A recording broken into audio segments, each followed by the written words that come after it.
En 2 se fue. Bueno, mi querido doctor Alfonso Barbosa, vamos para la segunda descarga. Bienvenido a su espacio de estas clases maravillosas que estamos teniendo de primera mano con este equipo grandioso donde usted trabaja. Entonces, arranquemos con esta segunda descarga, maestro. Bueno, no, y ante todo, pues darte las gracias a ti por el apoyo que siempre me das a través de tu plataforma y del soporte mm, tecnológico y técnico, pues que me apoyas en esto, ¿no? Bien interesante porque se están viendo, ¿cómo se llama? Beneficiados los alumnos de entrenamiento deportivo del Instituto pues, Tecnológico eh, IPTESUR de Quito, ¿no? Entonces, gracias, y de muy amable. Sabe que aquí cuenta con un hermano suyo sin ningún problema, maestro. Usted sabe que siempre estarán las puertas abiertas. Grupo Sport Internacional y en su nombre Hilder Molina Vivas tendrá las puertas abiertas para mi gran hermano, doctor Alfonso Barbosa Domínguez. Listo, campeón. Entonces vamos para la segunda. ¿Me Sí, avisas cuando? arranquemos, arranquemos. Démosle de una vez.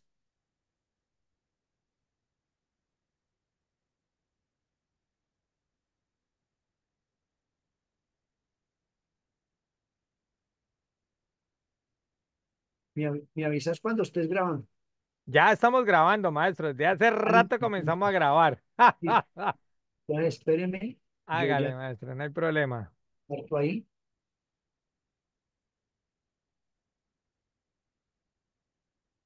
Entonces, viene esta segunda parte. Ya vimos las adaptaciones, muchachos. Ahora viene otra gran inquietud. Nosotros tenemos que evaluar a la gente que nosotros tenemos bajo nuestra dirección.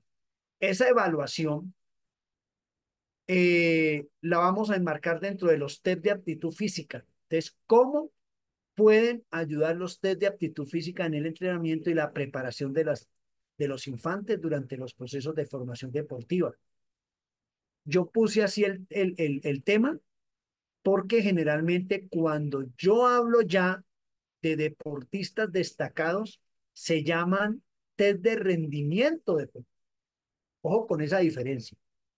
Entonces, si nosotros estamos manejando procesos de formación, gente que no es altamente entrenada, gente de barrio, gente que va a un gimnasio, gente que usted está haciendo un acondicionamiento personalizado, usted que trabaja en los colegios, en primaria, en bachillerato, en las universidades y en los jardines infantiles o en empresas haciendo las actividades deportivas empresariales, se llaman test de aptitud física, no test de rendimiento deportivo, y eso es una gran diferencia en esos dos aspectos. ¿Cómo puede ayudar los test de aptitud física en la práctica deportiva y cómo indican los cambios? Claro, esto nos van a dar unas indicaciones en los cambios de las personas y las modificaciones en el cuerpo. Y también nos van a mostrar las modificaciones a través del deporte. ¿Cómo se hace esto? Realizando pruebas regulares fundamentales. Así aseguramos si estamos en lo correcto o no con esa persona y estamos trabajando de acuerdo a las necesidades. Es fundamental que tengamos en cuenta que la salud prevalece y la condición física prevalece y es una máxima que tenemos que tener en cuenta.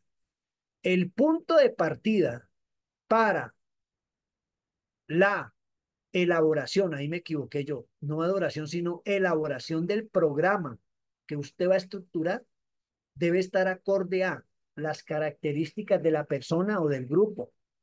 Individualización, puede usted manejar grupos, pero cada persona tiene adaptaciones y procesos muy diferentes.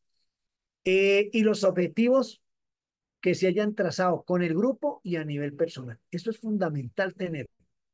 Entonces, en ese orden de ideas, nosotros decimos, bueno, por ahora, generalmente para no llenarlos de pruebas, hay 4 tipos de pruebas para evaluar o valorar la condición física. Hay muchas, pero vamos a hablar de 4 que usted pueda aplicar, que se sienta cómodo al aplicar, que no sea caro, que no tenga equipos sofisticados. Generalmente los test de aptitud física son herramientas para medir y mejorar la condición física, evaluando aspectos como la fuerza, resistencia, flexibilidad y velocidad. Eso es lo que se necesita.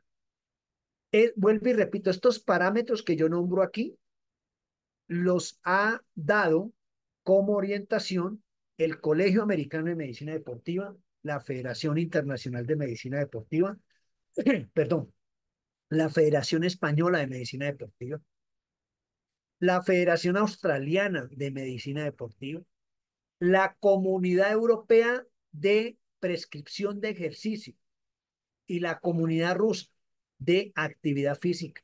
Entonces, de alguna manera son congruentes en estos cuatro aspectos para evaluar. ¿Listo? Entonces se hace una tablita.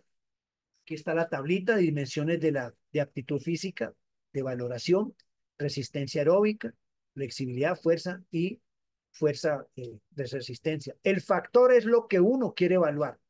El test es cómo lo va a hacer usted para evaluar. Entonces se describen los tests que usted va a aplicar y el material que usted va a necesitar.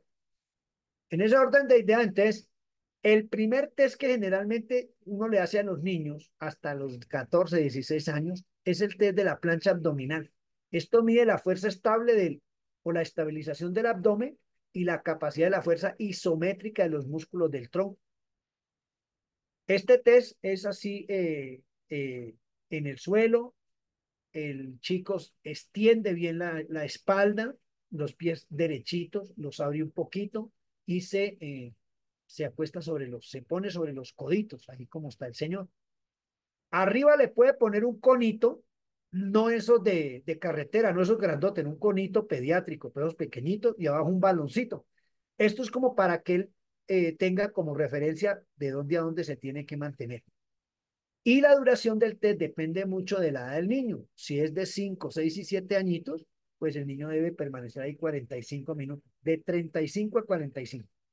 Y si es de 8, 9 y 10, 60 minutos, un minutico, perdón, 60 segundos, ¿sí? Y hasta un minuto y cuarto, no más. Que el niño falló en el primer intento, vuélvalo a hacer hasta que logre cierta estabilidad. A medida que usted le hace el test y va pasando el tiempo, bajo su mando, va a mejorar muchísimo esta parte. Pruebas de valoración corporal, composición corporal. Tenemos el índice de masa corporal, tenemos antropometría de dos componentes, de 4 y de 6. Esto nos indica también unos porcentajes de grasa, unos índices que son aproximaciones y una de las cosas que a mí me gusta manejar mucho, o mi experiencia me ha dado muy buena orientación, es valorar el índice córnico como proyección de los niños y las personas pues que quieren hacer deporte. El índice córnico es simplemente un índice, es una aproximación donde necesitamos la talla de la persona sentadita y la estatura en pie, la normal. Entonces reemplaza las ecuaciones, lo multiplica por 100 y eso le da a usted una tablita. Y entonces, generalmente, este índice córnico nos da tres categorías: braquicórnicos, metrocórnicos y macrocórnicos. Eso quiere decir que, por ejemplo, de acuerdo al índice córnico, nos va a dar la mayor incidencia en el tejido adiposo, mayor incidencia en el tejido muscular y mayor incidencia en el tejido óseo. El metrocómico, por ejemplo, es tejido óseo, el braquicómico es tejido graso y el macrocórmico es de tejido muscular.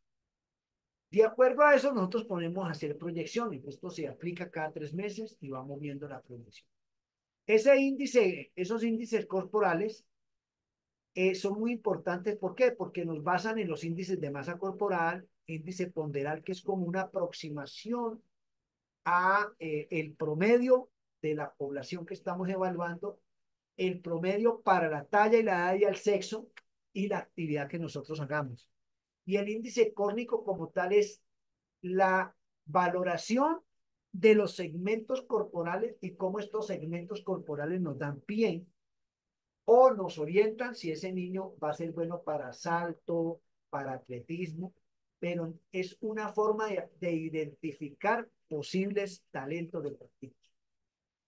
Y el índice muscular, ¿no? Que es supremamente importante porque ahí tenemos que descartar que la persona tenga problemas de obesidad infantil, sobrepeso infantil. Y básicamente, pues esto es lo que nos quiere decir el índice Cornick, fácil de aplicar. Hay unas escalas. Este es el indicativo, cómo usted lo puede realizar en su club, en su gimnasio, y saca reemplazando los valores en la ecuación que nosotros acá. Y estas son las referencias. Estas referencias, vuelvo y repito, usted las puede tomar internacionalmente o puede hacer las tablas de referencia tomando todos los valores que usted encontró en la población que usted midió y hace su propia tabla.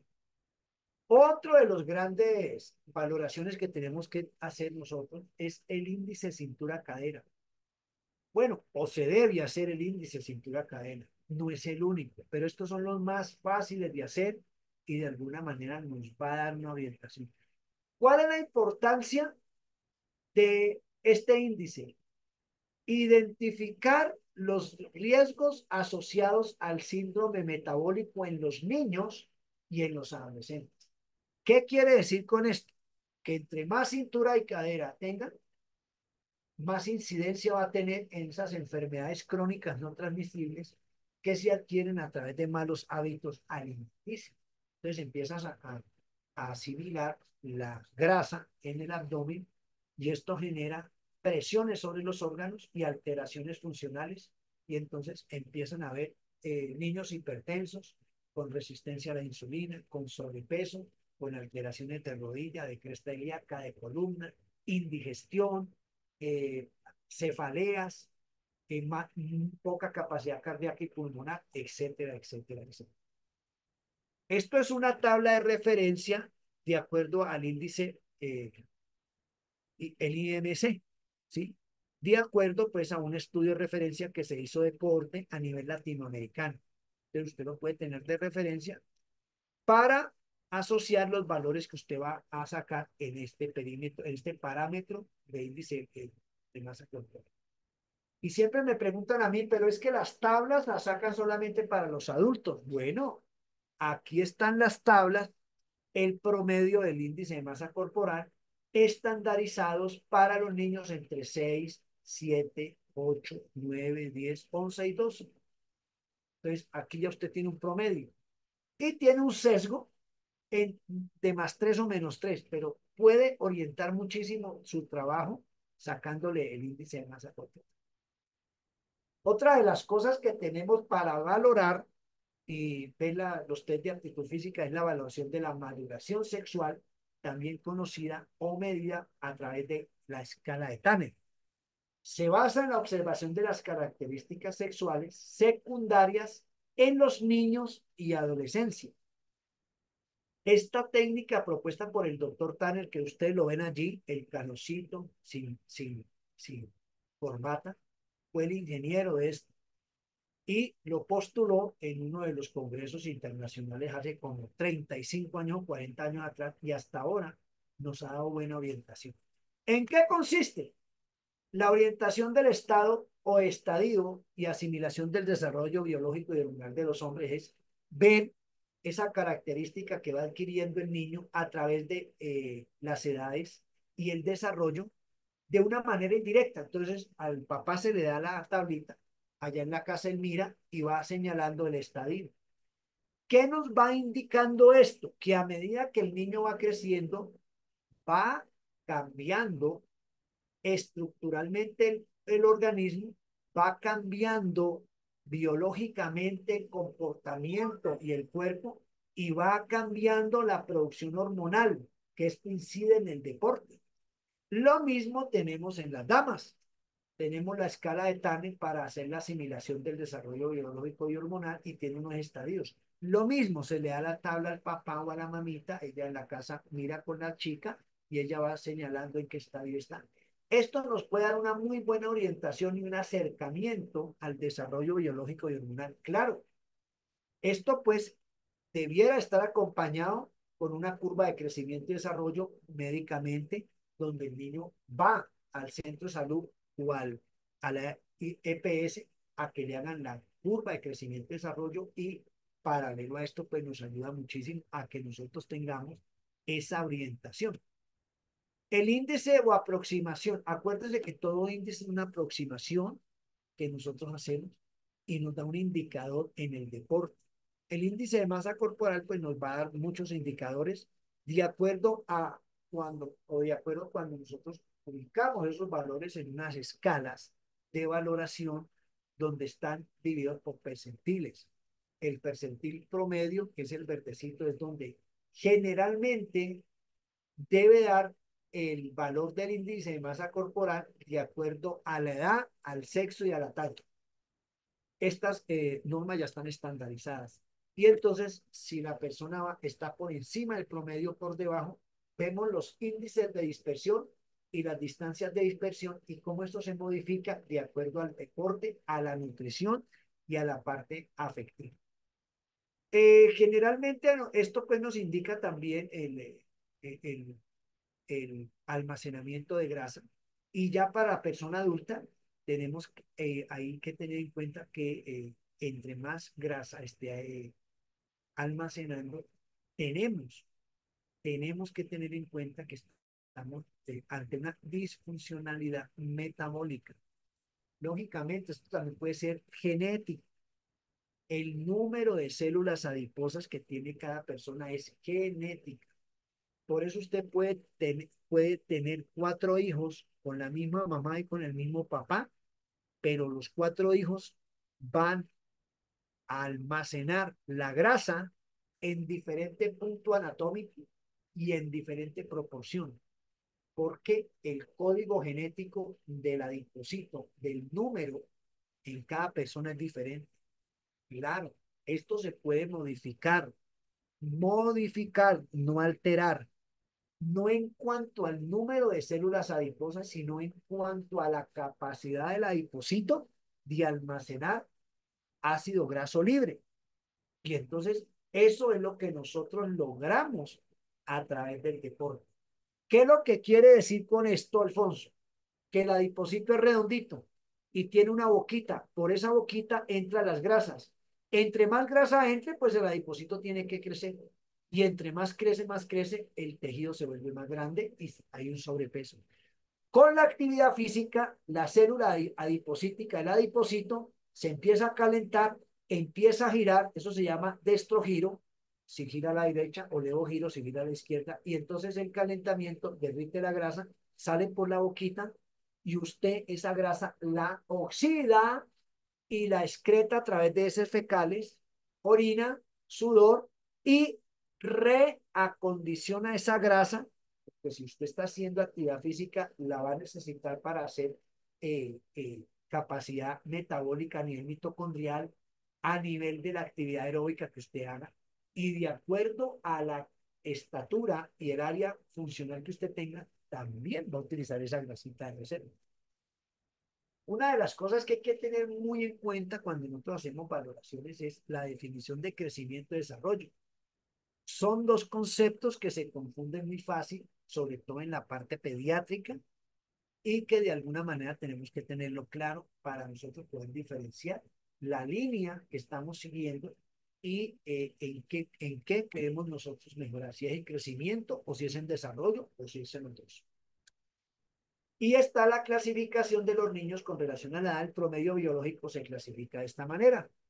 Entonces, muchas veces nosotros no tenemos esto en cuenta y de acuerdo a esto, pues tenemos que empezar a valorar nosotros la condición fisiológica, biológica, edad cronológica y edad psicológica a través del deporte. Aquí tenemos la talla, eso es otra valoración que tenemos que hacer periódicamente. Los niños crecen, ¿sí? De acuerdo a los años y de acuerdo a la edad, van creciendo entre 5, 10, 15 y hasta 82 centímetros, de acuerdo al año. O sea, usted en un año tiene un niño, entonces en ese año debe crecer 5 centímetros, 7 centímetros. Si tiene Si usted tiene el niño haciendo ejercicio 5 añitos seguidos, pues ese niño va a tener que mínimo crecer en esos 5 años 10 centímetros por mes, ni siquiera por día, es por mes. Entonces, eso es lo que nosotros tenemos que calibrar y tenemos que ir mirando por qué no está creciendo, si está estabilizado, si está retardadito o si está acelerado. Todo eso nos va a indicar a nosotros ciertas características para que el niño, pues nosotros podamos identificarla y potencializarla para el deporte. Otra de las pruebas que nosotros tenemos que hacer dentro de las valoraciones del test de aptitud física es la prueba de resistencia cardiovascular a través de una valoración cardíaca, de un electrocardiograma. Dime, profe Hernández, dime, campeón. Ya puede abrir el micrófono Edwin Hernández, puede abrir el micrófono. Profe, profe, en el tema de la talla, también se debe considerar el tema de contextura Aquí. del adolescente, de papá y mamá, porque no Ah, todos van a tener la talla ideal. Debemos tomar en cuenta que unas personas son pequeñas, pero el desarrollo de ellos, incluso la masa muscular, tienen peso y son hasta más pesados que los más altos. Y en los más altos a veces el peso es más bajo, pero tienen más altura. bueno, buena pregunta. Y ahí tocaste varios temas. Primero que todo, recordemos que la talla se da en los niños genéticamente, como tú lo dices. Ojo, ojo lo que voy a explicar, porque yo creo que con esta explicación vamos a romper paradigmas. Yo puedo ser hijo de mamá alta y de papá alto. Entonces, codificadamente, genéticamente, yo tengo esa información para yo ser alto, pero no necesariamente la genética me va a dar a mi altura, porque yo tengo que estimular esa genética. Yo tengo que estimularla. ¿Sí me explico? Si el niño que tiene carga genética por la mamá alta y por el papá alto, pero no hace actividad física, él se va a quedar en un promedio de una estatura y no va a sobrepasar los papás. Y hay unas ecuaciones para proyectar esa estatura, pero en ningún momento la ecuación te dice, quédese quieto que usted va a crecer. No, la ecuación te da la proyección de acuerdo a la talla de la mamá y el papá para que vos crezcas por encima de ellos promedialmente, pero bajo estimulación de actividad física, bajo estimulación de una buena nutrición, bajo el contexto de un entorno social saludable, un entorno social familiar saludable, un entorno geográfico saludable y escolar. ¿Por qué? Porque nos han demostrado los estudios de que yo puedo tener genética, ser alto, pero por estas cuatro estancias epigenéticas que me rodean, no me estimulan la información genética y se modifica, o sea que no crece. Eso en genética se llama cooptación genética. ¿Qué quiere decir? Que por más de que vos tengas información de tu papá y de tu mamá, en cada persona se va a interpretar diferente y se va a estimular diferente.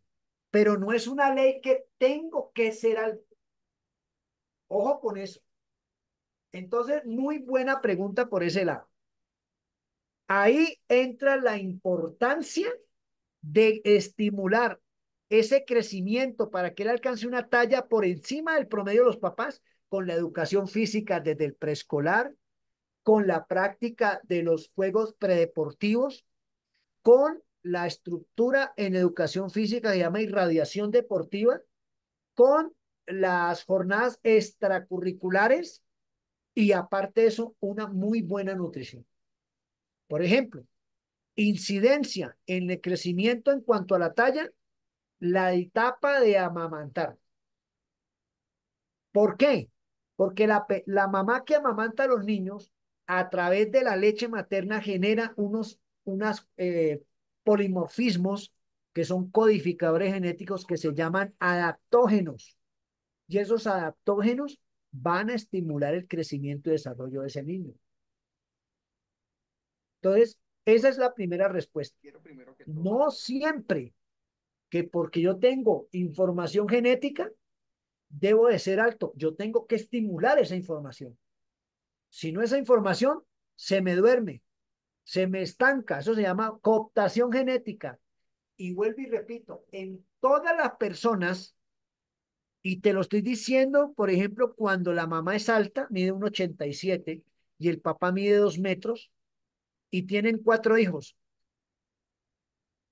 Todo el contexto que yo acabo de nombrar, epigenéticamente hablando, geografía, la parte nutricional, la parte afectiva, la parte psicológica, la parte deportiva, si esto afecta negativamente al niño, esa carga genética no se va a describir positivamente. Esa es la primera respuesta a la primera pregunta.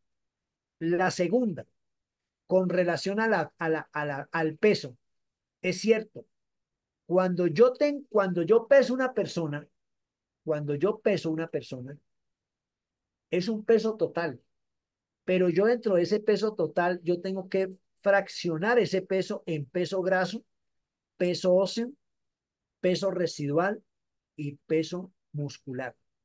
Quiere decir eso que si yo peso 86 kilogramos o 98 kilogramos, todos los 88, los 92 kilogramos que yo tengo, Alfonso Barbosa, no son grasa. Y esa es la principal falla en el momento de hacer un tamizaje o una evaluación en los niños y adolescentes. Ojo con esto porque eso es interpretación e interpretación específica para aplicar al deporte. Todo sobrepeso en pediatría no debe estar asociado a la grasa. Ahí entraría la complexión o robustez o tamaño del esqueleto. Quiere decir lo que usted dijo, profe. Si la persona no puede tener una talla alta, pero tiene una robustez muy grande en cuanto a los huesos, va a tener más peso que una persona que sea más alta. Ahora, si esa persona alta tiene la densidad ósea más baja, puede ser más alto que esta persona más chiquita, pero puede pesar menos. O sea que la talla con el peso muchas veces no es directamente proporcional porque hay que entrar a estudiar y analizar los 4 componentes. Por ejemplo, otra cosa que incide en el peso y la talla es el peso residual, que tiene que ver con el líquido que usted tiene en el organismo. Recuerde que usted el 70% de su composición es agua. Y la piel, que es el órgano más grande que tiene usted a nivel corporal, pesa alrededor de 5 kilos. O sea que usted, cuando lo pesan en báscula, usted tiene que analizarle todas esas variables, porque si no, todo lo asumen como que usted tuviera una disfunción en el crecimiento, desarrollo y en el peso de acuerdo a la edad, al sexo y a la talla. Entonces, esto se va a ir profundizando más.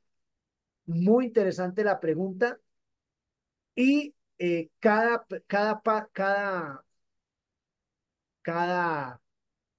caso hay que analizarlo. ¿Listo, Hernández? Dale, tranquilo, pregunta. Profe, en este punto de lo que ya manifiesta que desde temprana edad, incluso de lactancia del menor, interviene por el tema de crecimiento y desarrollo, ¿existe el tema de una edad específica en sí para trabajar ya la estimulación en ese aspecto?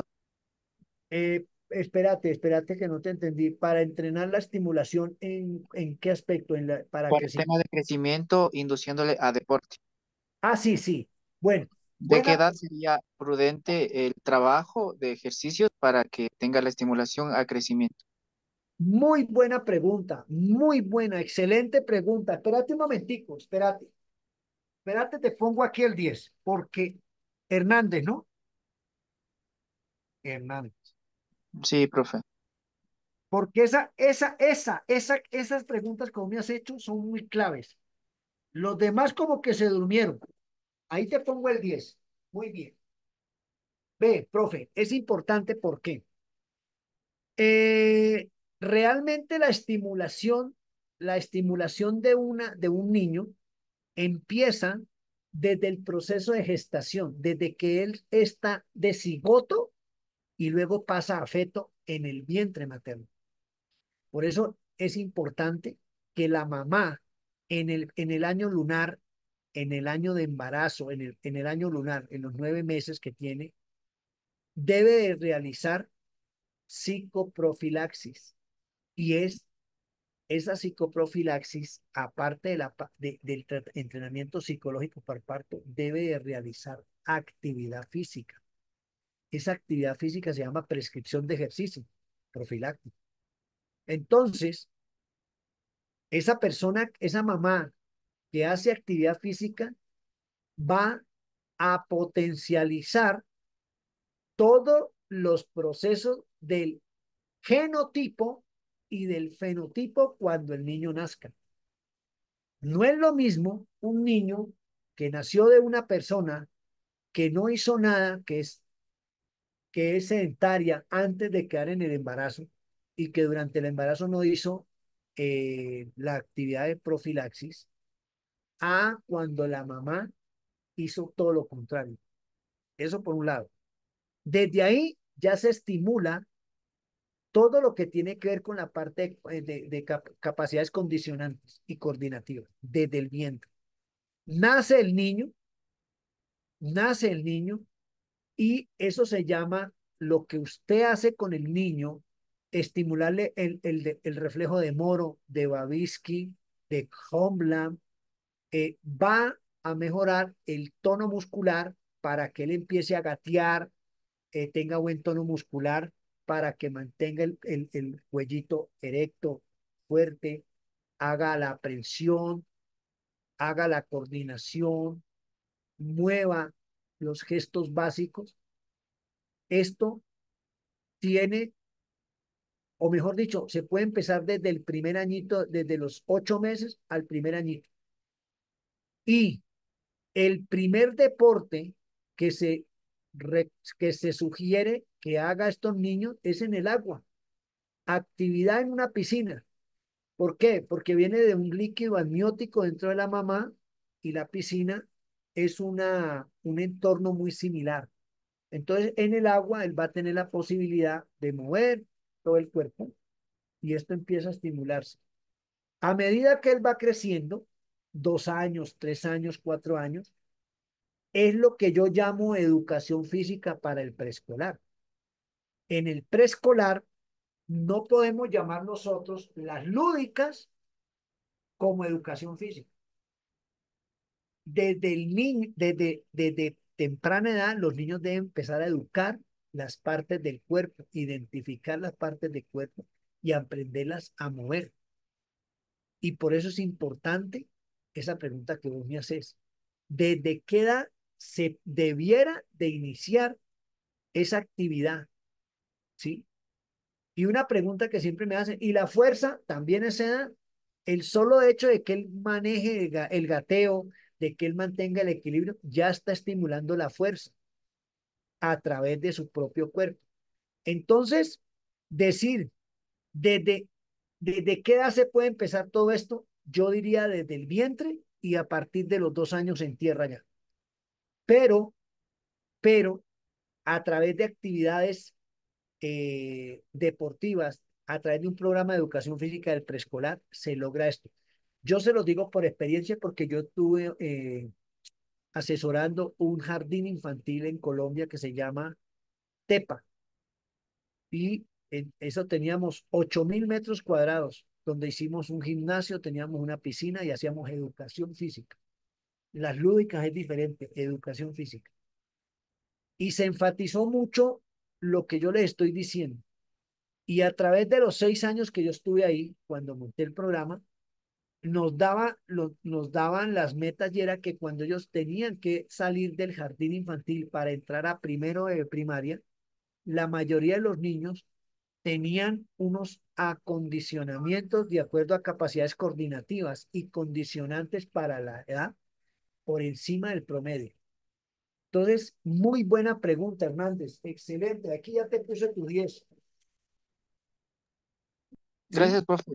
Eh, Otro tema, o sea, ¿Cómo ve? ¿Quién más fue ve- que me ha preguntado para yo ponerle nota de una vez? profe, profe, otro tema, o sea, quiere decir que independientemente si es que tanto la madre es deportista o no, siempre hay ese tema de conexión desde el momento que, digamos, se crea el progenitor. Claro.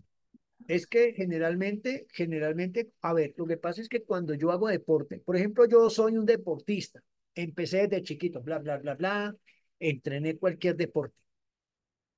Y usted llegó y bueno, entrenó deporte, usted es joven, no dice, no, todavía no me caso, 35 años, 40 le dio por casarse, pero usted hizo toda la vida deporte antes de casarse, ¿cierto? Y sigue, después de casado, sigue haciendo deporte. El cuerpo tiene memoria. Y eso es tan chévere que el cuerpo, todo lo que usted le estimula al cuerpo a través del deporte, él va grabando. Y si no tenía genética positiva para hacer cierto deporte, a través de la actividad física, eso se va, eso se va modificando, se va adaptando. Entonces, el gen puede modificarse de acuerdo a la necesidad que vos hagas en deporte. Por eso, cuando vos sos deportista y tenés un hijo, genéticamente va cargado para que a él le guste el deporte. Ah, otra cosa es que le guste entrenar, que tenga la disciplina, el carácter, la personalidad, toda esa parte, ¿sí? Pero genéticamente tiene una carga ya predispuesta para que él haga deporte y sea bueno. Ahí la falla que hay en muchos niños que tienen carga genética para poder ser deportistas es los profesores que tienen. Y ahí caigo yo en que todo entrenador que conduzca la formación de los niños debe estudiar. En muchos países los mejores entrenadores son los que manejan los niños. Y los resgulasongos, tirando a mal, son los que cogen los grandes. Y en muchos países latinos piensan lo contrario, que los más malos son los que manejan los niños y los mejores son los que tienen deportistas élites o de alto rendimiento. Y eso es una confusión grande. Y se los digo por experiencia. Yo he tenido fase de entrenamiento con niños, 6, 8, 10, 12, 14. Y se supone que los mejores entrenadores están con los más grandecitos. Pero cuando yo les digo, este chico tiene esta falla en esta técnica, ¿por qué no se ha corregido? Porque no tiene escuela de formación de base.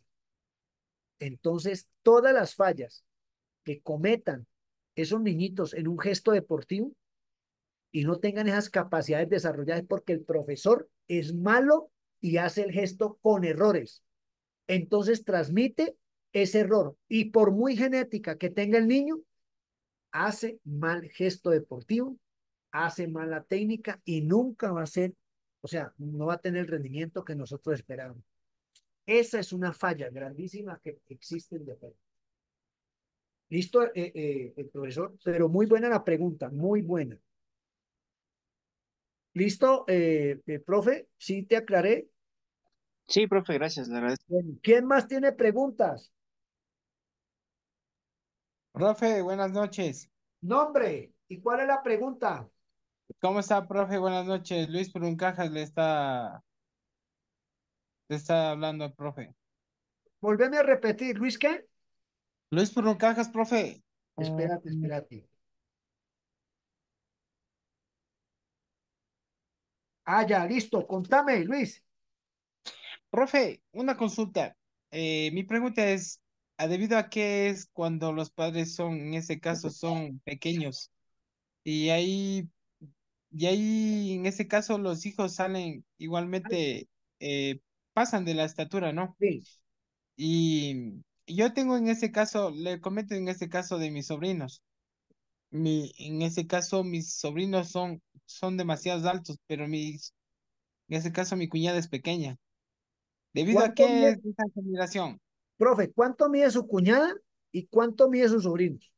Mi cuñada está midiendo unos 58 y Ya, mis sobrinos miden más de 1,88 m. 1,88, casi 1,90. Sí, profe. Ya, bueno. Y la pregunta tuya es, en ese caso, ¿por qué pasó eso? Sí, ¿por qué se da eso? ¿Por Ya, qué? sí, es lo que yo le decía al otro profesor. La genética puede modificarse, ¿ok? La genética se puede modificar. Y esa genética, por ejemplo, la genética de la estatura se puede modificar con ciertos alimentos que tienen preservantes, enzimas o ciertas sustancias que modifican esa genética. Entonces la acelera y por eso crecen. Uno de los aspectos que se tiene en cuenta es que, por ejemplo, cuando uno está pequeñito, o sea, nosotros que vivimos un tiempo, la alimentación, por ejemplo, no era muy adecuada, no era rica en vitaminas y en proteínas. Ahora, tus sobrinos están viviendo un momento histórico muy diferente a lo que vivió tu hermana o vos cuando estabas pequeño. Eso va a incidir. Las condiciones higiénicas, el impacto emocional, todo eso va a incidir. Pero prácticamente lo que se ha visto es que esta, esta, esta generación pasa la estatura de los padres por el tipo de alimentación. Aparte de eso, si hay posibilidad de hacer deporte, pues mucho más. Eso se llama modificación polimórfica, ¿no? Entonces, ahora, en todas partes no se da, ¿no? En todos los aspectos no se da. Y lo otro es que la carga genética tuya, si vos analizas tus árboles genealógicos, vos vas de pronto por allá, tenés un bisabuelo, un tatarabuelo por allá, que era alto. Entonces esa réplica se grabó en tu hermana o en el esposo, y entonces los chicos ahora están adaptando esa adaptación polimórfica y por eso son más altos. Entonces, básicamente, sí se puede dar por esos dos factores. No es. Ahora, vos decís que es promedio un 87 alto en Ecuador, ¿no? Porque si vos te vas para Alemania, tu sobrino es bajito. O si te vas para Inglaterra o si te vas para Australia, tus sobrinos son bajitos. Pero si vos lo estás midiendo con la estatura promedio de Ecuador, ellos pasan del promedio. ¿Listo, campeón? Pero buena pregunta, ya te califiqué. Muy amable, profe. Muchas gracias. Bueno, Marcos, dime. Caicedo, vamos a ver. Profe, buenas Caicedo noches. Leonardo. Profe, una consulta. Señor. Verá, yo tengo una alumna que ella trabaja, o sea, ella tiene nutriólogo Sí, y, y justamente el nutriólogo le dice que la grasa del hueso, cuando se cocina la sopa, eso es lo que hace pequeñas a las personas, que por eso es ¿la que grasa de qué? del hueso, de cuando se cocina la sopa. El hueso de la carne de res. Ya, Ya, dice que esa grasa que no es tan beneficiosa y que por eso es que las personas, o sea, de Ecuador son pequeñas, porque toda una vida han vivido alimentándose así. bueno, primero que todo, César, usted es el entrenador de la niña, ¿cierto? Ujú. Bueno, usted le va a decir al nutriólogo que yo, el doctor Alfonso Barbosa, le pidió el favor de que le enviara el estudio científico sobre bases médicas de lo que él está diciendo y me lo da a mí para yo leerlo.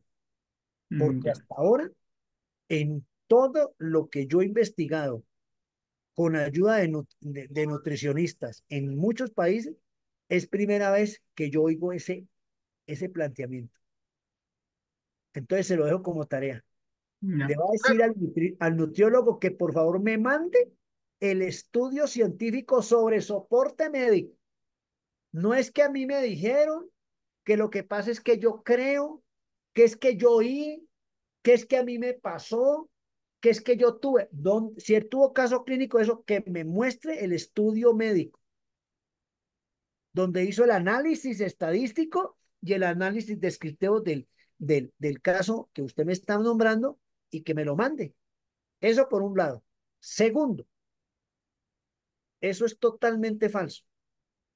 ¿Por qué? Porque las grasas, si él es nutricionista, póngale cuidado lo que él está diciendo de mal. Las grasas no intervienen en la construcción de ningún tejido.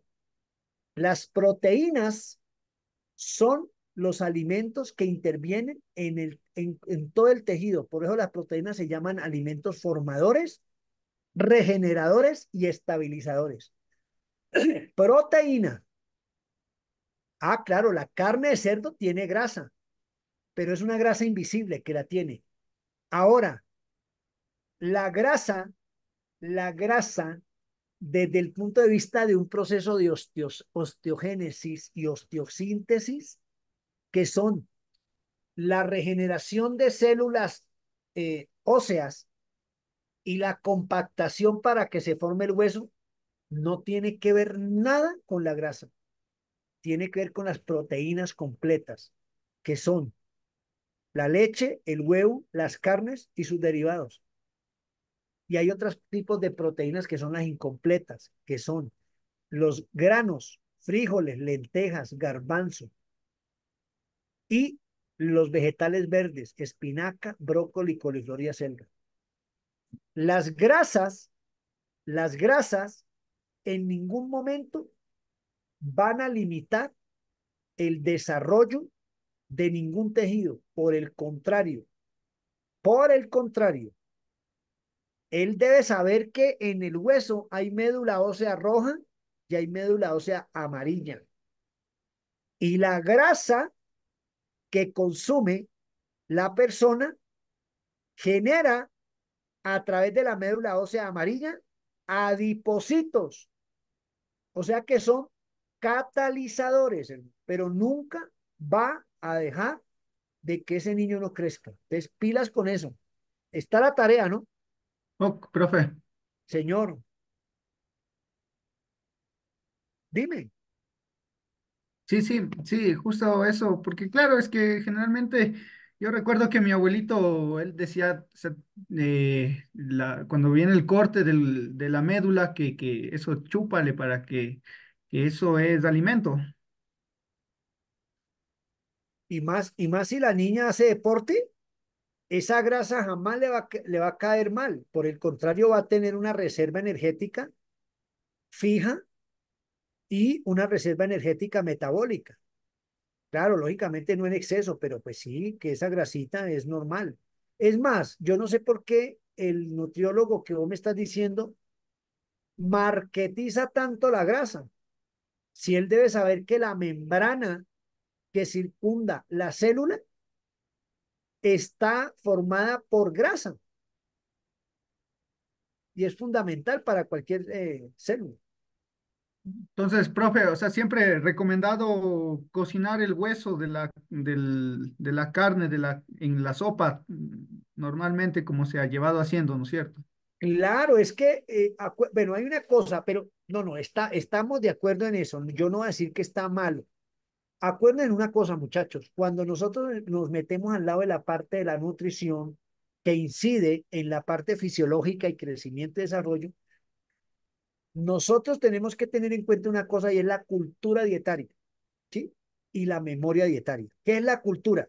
Lo que tú me dices, si tu abuelito desde chiquito te daba y te hervía el huesito y esa sustancia te la daba a ti y luego te decía, hermano, comas el hueso, ¿sí? Yo soy uno de los que cuando como pollo me como las cabezas del hueso y me las como.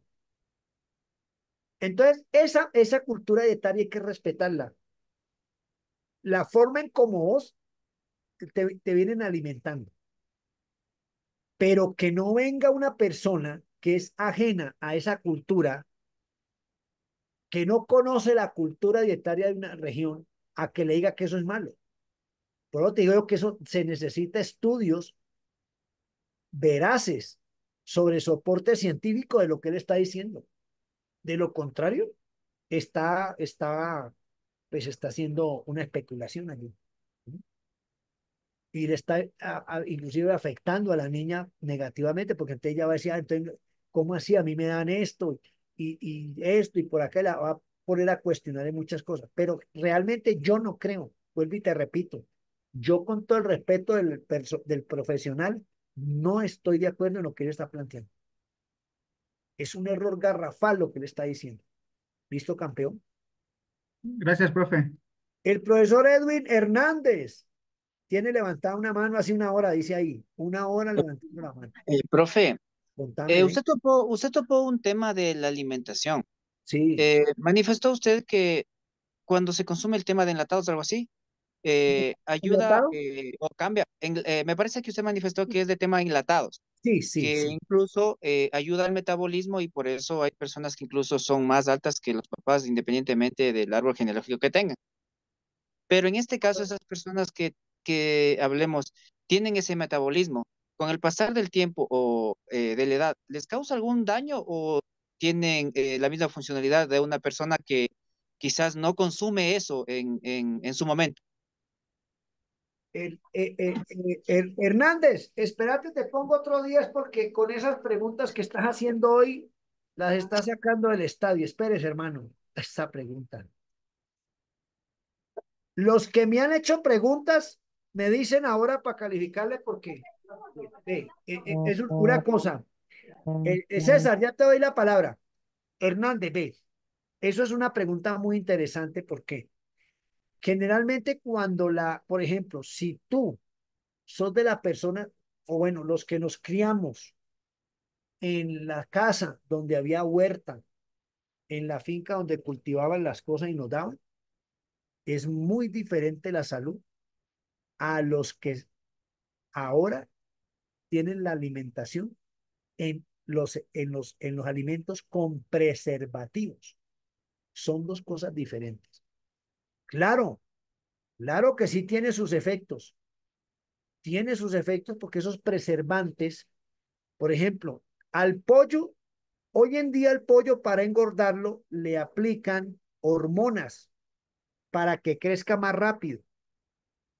Resulta que usted compra el pollo que le han aplicado hormonas de crecimiento y usted se consume esa carne y usted está consumiendo esa hormona de crecimiento. Por eso, cuando ese tipo de alimentos tienen bastante enzimas y preservantes, van a, la tendencia es que esos muchachos crezcan más grandes, se aceleren procesos de maduración biológica y todo. Son pelados que tienen 12 años y ya parecen 21, pero son por el tipo de alimentación, ¿listo? Y de preservantes que comen. Ah, que si es malo, sí, sí. La mayoría ahora, no quiere decir que yo no crezca tanto porque como naturalmente. Por ejemplo, yo mido 1,80, 1,91, pero a mí nunca me tocó preservantes. Yo todo lo que hacía era a punta de como dicen ustedes, ¿cómo se llama? Sancocho, frijoles con arroz, el pegado, la yuca, todo eso natural. En el tiempo mío no había nada de lo que salió ahora. Yo crecí mucho y yo soy más alto que mis papás. Entonces, si tú tienes un chico que, por ejemplo, vamos a poner un ejemplo, vive en Ecuador y el tío le dio un viaje a Estados Unidos, vive 2 años allá, consume lo que venden en Estados Unidos, esos preservantes enlatados, se le va a acelerar el crecimiento y desarrollo. Pero con el tiempo, esos preservantes, esos aditivos, esos conservantes y esas hormonas que se consumen a través de los alimentos van a causar cáncer. Entonces, si vos lees, voy a buscar, voy a nombrarles dos sustancias. el benzoato de sodio y la tartracina, que son dos preservantes que hoy en día se utilizan para todo, pero son factores desencadenantes de cáncer.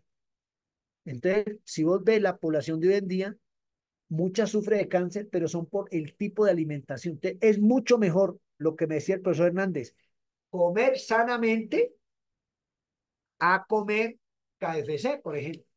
El KFC ya tiene enzimas y hormonas. Es preferible que usted coja un pollo de finca con su sancochito natural, con su perejil, cebollita, tomate, orégano, y se lo coma. Pero ¿qué pasa? Mucha gente piensa que porque come así es pobre, ¿no? Que uno le pregunta, ¿por qué sos pobre? No, pero es que yo no tengo nada que comer, pero ¿qué comes? No, dos huevitos fritos, un arroz, ensalada, un pedazo de carne y juguito. Y es pobreza. Pero no saben valorar o tener la parte nutricional en ese platico. Huevos, proteína completa, carne, proteína completa, arroz, carbohidrato, ensaladas, oligoelementos y microelementos. Si es una papita frita, carbohidratos de cadena simple. Y si es un jugo, vitamina C. Mejor alimentado que eso. Eso alimenta más que un KFC o que una hamburguesa en McDonald's. Mira la diferencia. Y esa es la pregunta que tú me hiciste, Hernández. Entonces, yo sí diría, entre más sana la nutrición, mucho mejor. Ustedes tienen una ventaja en Ecuador. Y es que aquí, ¿cómo le dicen a esos mercaditos que son en las esquinas que a uno le dicen caserito?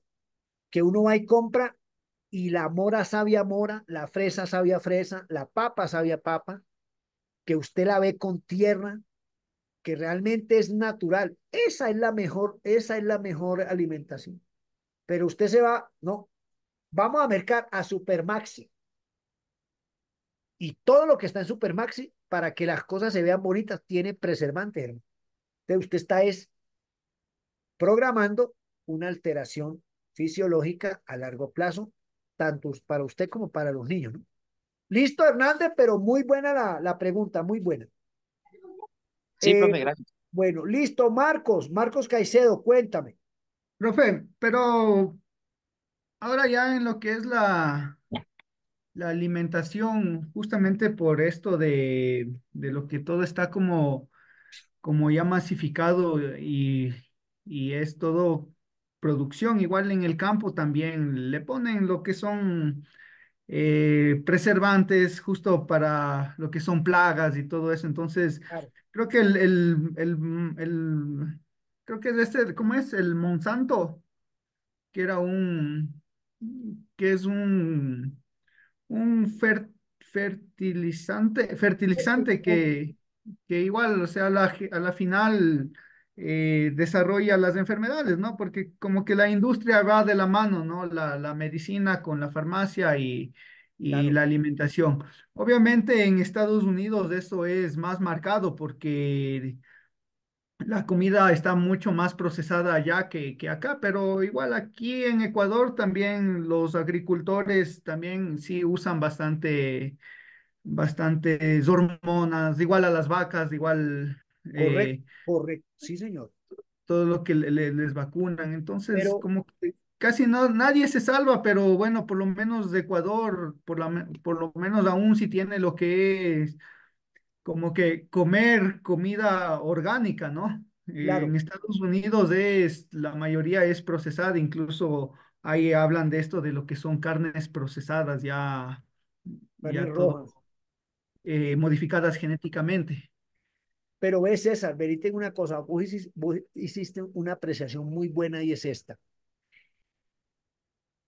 Eh, bueno, claro, hoy en día, pues para vos poder cultivar necesitas eh, ciertas sustancias para el suelo, pero eso también depende de las concentraciones. Digamos lo que vos dijiste, hoy en día nadie se salva de comer sano, pero, si vos vas a comparar unos frijoles enlatados de Estados Unidos, de Alemania, de España, de Italia, de Holanda, bueno, en los países, digamos, los que están dizque, industrializados, ¿no? Con relación al frijol que le venden acá, pues hay mucha más posibilidad de estar sanos acá que por allá, ¿sí? Y la idea es esa, la idea es que vos, o la tendencia es que vos vendas la idea de que los niños deban de comer realmente en la casa, no que cambien la comida casera por una hamburguesa en Burger King, en McDonald's, o un pollo que hacen en la casa la mamá con ustedes manejan ese pollo que es con salsita y arroz, a un KFC. ¿Listo? Ahora, es cierto, César, nadie se va a salvar, pero mire, aquí hay una investigación en Ecuador desde el punto de vista nutricional en pediatría. Se hicieron estudios de desnutrición en la sierra, oriente y costa, ¿sí o no? ¿Y sabe cuál fue la respuesta, el resultado de esa investigación nutricional? Donde habían ciudades, sierras, en la sierra, más que todo donde están las ciudades principales y Guayaquil y Machala, por ahí, donde están las ciudades industrializadas, es donde hay mayor índice de desnutrición. En cambio, la costa y el oriente, que se supone, Profe, como en la ciudad de Quito. claro, Quito, exacto. Quito es industrializada, pero Ajá. aquí hay mucha desnutrición. En cambio, usted ve las costas y la parte oriental, el porcentaje de desnutrición y de malnutrición en niños allá es muy poquito. En cambio, aquí está concentrado todo. Pero aquí, ¿qué hace el papá? Le manda a la lonchera Chitos, Coca-Cola, el yogur procesado, o sea, todo lo que ustedes están diciendo. Desde ahí empezamos nosotros a matar al niño. Ah, en cambio, en la zona costera le hacen el patacón, ¿cómo se llama? El coquito, el arroz con coco, el encocado, el Verde. pescado asado. Entonces la gente dice, asume, no, eso es carne de pobres, ¿no? Comida de pobres, eso es solamente cuando vamos a pasear. Pero esa investigación, cuando nosotros la sacamos a la luz en la Asociación Nacional de Nutricionistas del Ecuador, quedaron aterrados, porque ni ellos sabían esas cifras. Entonces, tampoco es que estemos nosotros comiendo bien acá. Un ejemplo, la leche. Aquí la venden pasteurizada, ultra pasteurizada, homogenizada, ¿no? Que son los procesos para es que quitarle los parásitos. Y la embolsa. ¿Sabe que eso no es leche? Eso se llama benzoato de sodio y la gente la toma como leche, ¿cierto? Ahora coja usted esa bolsa de leche y vaya para una finca y ordeñe la vaca, ordeñela.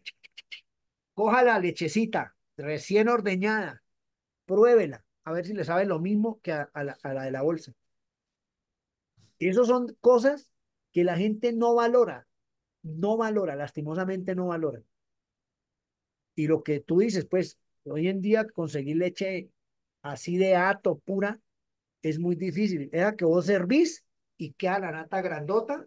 ¿Se acuerda que la mamá le sacaba la nata y que de esa nata hacía mantequilla y que usted le daban en el tetero leche de vaca, ¿sí? Con avena o leche de vaca y le ponían el plátano, entonces era avena de plátano, avena de maíz, que eran los teteros que a mí me dieron y que a muchos nos dieron. Entonces, eso es una cosa muy interesante y sobre todo eso incide en deporte, porque lo que ustedes dicen, llega un momento en que el cuerpo no puede resistir esas grandes concentraciones de enzimas y hormonas y metales pesados que tienen mucho alimento y inmediatamente se alteran y se mueren. Entonces, muy buena la intervención. César, espérese, espérese, César, Varona, espérate, Marco Caicedo, profe. espérate, Marcos Caicedo, ¿no? Sí, Caicedo, Marco Antonio Ortiz Caicedo. sí, Listo. profe. Ah. Bueno, sigamos, muchachos, pero bueno, muy buena la Profe, participación. Señor, dime. profe, delante dijo César era Marco, yo estoy que le quiero preguntar desde hace rato, pero se equivocó de Dale, nombre. Marco. tranquilo, dale, tranquilo, No, discúlpame. no, Marco es el que preguntó hace rato. Yo soy César, voy a preguntarle ahorita.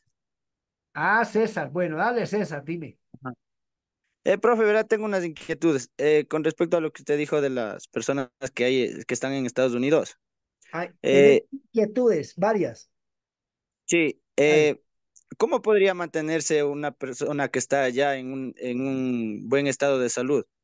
Ya que como allá se consume solo lo que es enlatados, comidas rápidas y todo eso, entonces, ¿y cómo se podría ahí mantener en un buen estado de salud, como le digo? Esa una. Y otra, lo que usted dice, los genes, que de un futbolista el hijo va a salir futbolista. Por ejemplo, tengo algunos compañeros que son buenos en el deporte, ¿no? Y tienen los hijitos que incluso no les gusta ni el fútbol. Entonces, ahí, ¿a qué se debería? Ah, bueno, las dos preguntas son muy difíciles, hermano, pero voy a tratarlas de contestar. Primero, por ejemplo, la gente que vive en Estados Unidos que quiere alimentarse bien es muy difícil. Hermano. ¿Por qué? Porque allá está el agua, tiene vitaminas y proteínas. Hasta el agua que llega en el grifo. En muchos estados de los Estados Unidos, a no ser que haya alguna excepción por allá en la parte rural. Entonces es muy difícil decir yo como saludable allá, ¿sí? Porque todo está industrializado. Lastimosamente, esa es la realidad de Estados Unidos. Y por eso es uno de los países con mayor índice de obesidad mórbida, Ujú. sobrepeso a la lata. Pero eso es muy difícil. Ahí sí yo no me atrevería a decirte cómo, porque sería como especular allí de parte mía. Y con relación a lo de la parte de la genética, eh, que tú me preguntaste, volveme a hacer esa pregunta. Que, por ejemplo, los padres son futbolistas Allá. y son buenos futbolistas y los hijos salen que en veces no les gusta ni el fútbol. Bueno, eso también puede pasar. ¿No? Acuérdate que la parte genética es con relación a las capacidades condicionantes, pero también yo tengo una parte mental y eso también se hereda. Entonces muchas veces nosotros los papás somos deportistas, pero a los hijos de nosotros no nos gusta, no les gusta nada de deporte. Eso, por ejemplo, ese es el caso mío. Yo fui nadador. Mis hijos nadaron hasta los 18 años. Ahora no quieren saber nada de natación y mucho menos de competir. Pero como les digo yo, por lo menos hagan algo de salud. Ahora, Ya. que todo el mundo decía que tienen mis genes. Sí, tienen mis genes, pero es que una cosa es tener los genes y otra cosa es que vos querás ser deportista. ¿Sí me explico? Porque Sí. muchas veces la gente tiene ese peso. No, como su papá fue buen futbolista, usted tiene que ser buen futbolista. No, y si a mí me gusta ser zapatero o bicicletero, pues hermano, ahí toca que respetar lo que quieren los niños. Porque lo peor que usted puede hacer es obligar a un niño a hacer deporte y menos Claro, obligarlo a mientras no le gusta. el que no le gusta, claro. Y eso te Ujú. va a pasar mucho, ¿no? Que vos le preguntas, ve, pelado, vení, vos sos bueno para esto, pero pues está, no, porque mi papá me trae. De usted ahí con él, cóbrele la mensualidad porque ese man no quiere ser deportista. En cambio, hay otro que es pobre, que de pronto la mamá no tiene cómo pagarle la mensualidad, pero es el que le gusta, ese es el que va a ser buen deportista. Y eso nos pasa mucho, ¿no? En el campo, que toca que manejar esa situación.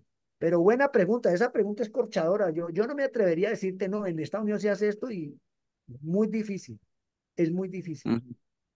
Sí, Eso, profe, y otra de que, por ejemplo, hay personas que, por ejemplo, se nutren bien, podríamos decir, o sea, lo normal en la comida.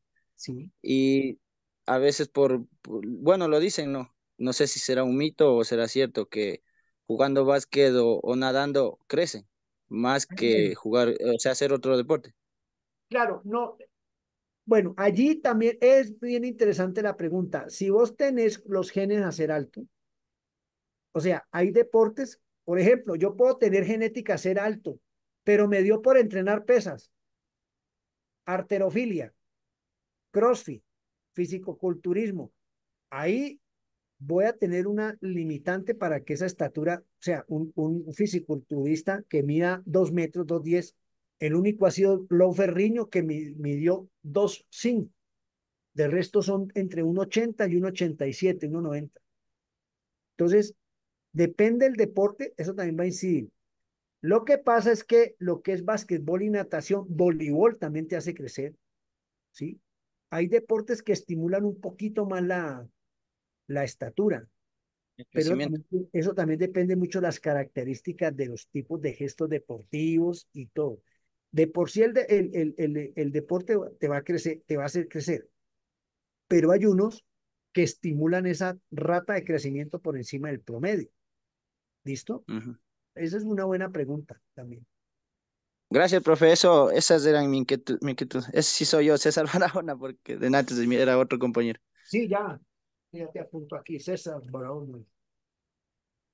Profe, Señor, yo creo que esa parte que mencionó de que el papá es deportista y a veces los hijos no son deportistas, ¿no? yo creo que sería, el factor fundamental sería la forma en cómo les crían, ¿no?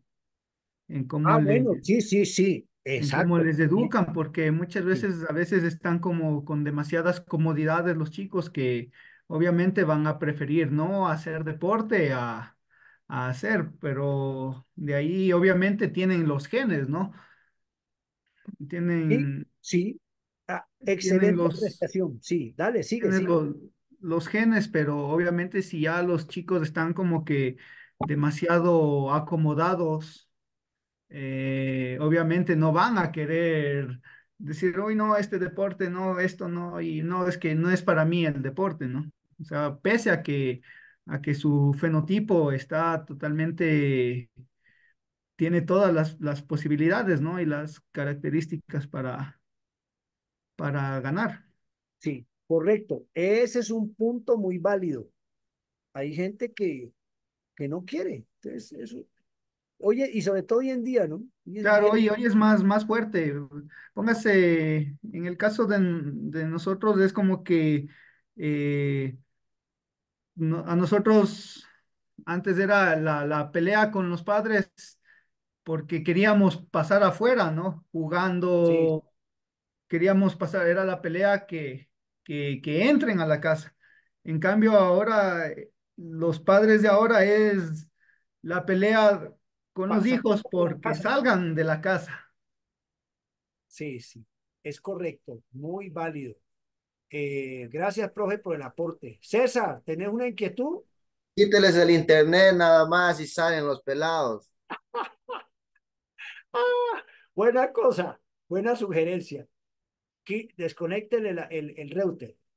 Bueno, muchachos, mire, ya son van a ser las 10. Voy a dejar la clase hasta allí. Nos vemos el próximo martes y continuamos con este tema. ¿Listo, muchachos? No sé Listo, profe. Sí, profe, gracias. de Listo, compartir. profe, muchas gracias. No, pues primero que todo, vuelvo y repito, gracias al Magister Hilder, que es el que me apoya con toda esta parte tecnológica. Él es Magister precisamente en esta área, una persona que maneja estos medios muy bien. Aparte de eso, me presta la plataforma para que quede grabadita la clase y ustedes puedan repasar. Y me gustó muchísimo, muchachos, porque las intervenciones hoy subieron de tono, hermano. O sea, fueron preguntas muy interesantes que realmente enriquecen la clase, ¿no? Enriquecen la clase. Y voy a seguir calificando las intervenciones.